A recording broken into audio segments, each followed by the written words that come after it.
I See You've Called in Dead by John Kenney is often noted as a great read, so is this book dead to me, or did it resurrect my interest in listening to books?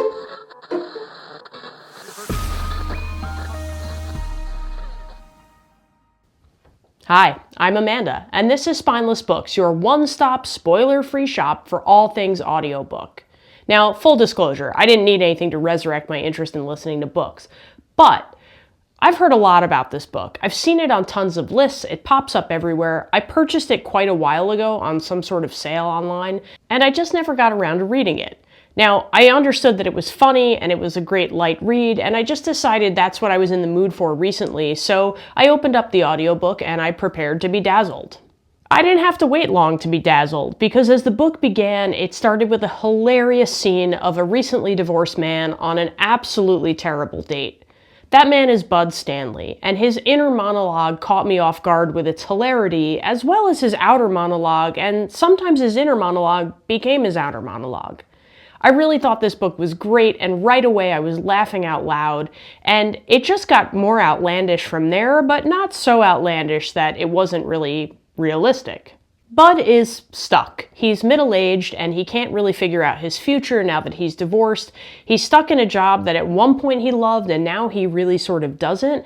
And through a bizarre set of circumstances, he ends up publishing his own obituary.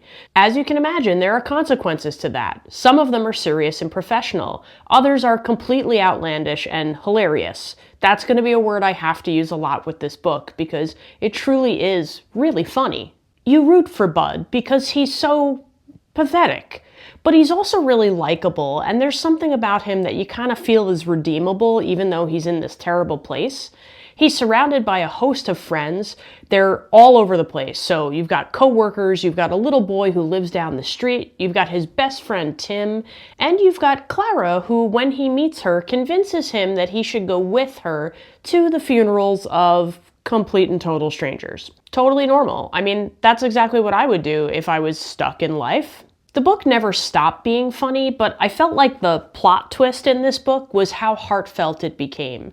It went from laugh-out-loud comedic to laugh-out-loud comedic with some really, really important messages about living life to the fullest. Kenney's writing style never becomes pretentious, it never gets caught up in fluffy language, but he has some messages in this story that are really quite profound. In fact, there was one part towards the end of the book, which I'm not going to spoil, of course, but it was so deep, even though it was really simple, that it stopped me in my tracks.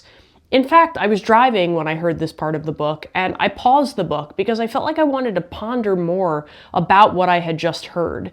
And it really struck me as something that I hadn't thought about before, but felt like I can't not know going forward.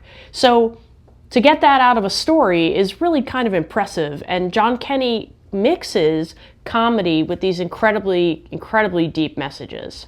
I found that the parts of the book that I thought would be cliche were not cliche in the end, and the parts that I thought I might have an ability to predict, I didn't have the ability to predict. So Kenney kept me on my toes as far as listening actively because I just really love the voice of this character. I'm, in fact, very interested in reading some of Kenney's other books. I know he's got a bunch out there, but I just found this author to be really deep and really meaningful in a very light and approachable way. Speaking of listening, the book was narrated by Sean Patrick Hopkins, who had an amazing everyman voice.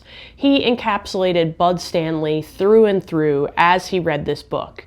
And I really love the way that he voiced Bud. Now, he didn't really do character voices for the other characters, but Bud was distinct in a way that the other characters were clearly not Bud, so it was Bud or not Bud. I also appreciated Sean Patrick Hopkins' pacing.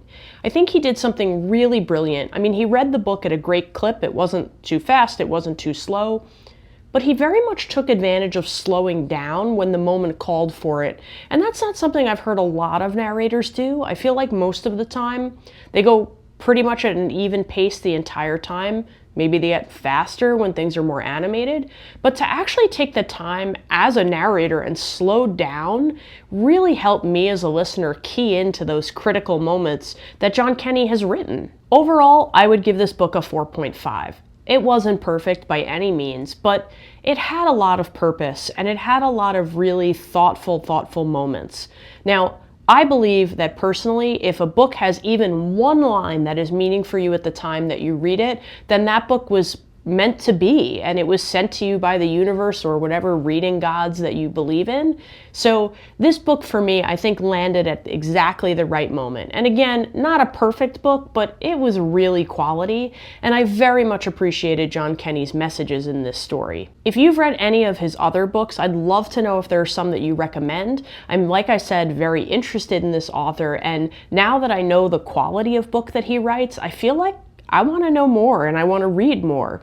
So let me know if you have read anything and if there's something in particular that I should look out for. But remember, you might love what I hate and hate what I love. So make your own opinion, but thanks for listening to mine. I hope you like and subscribe if you haven't already. See you next time.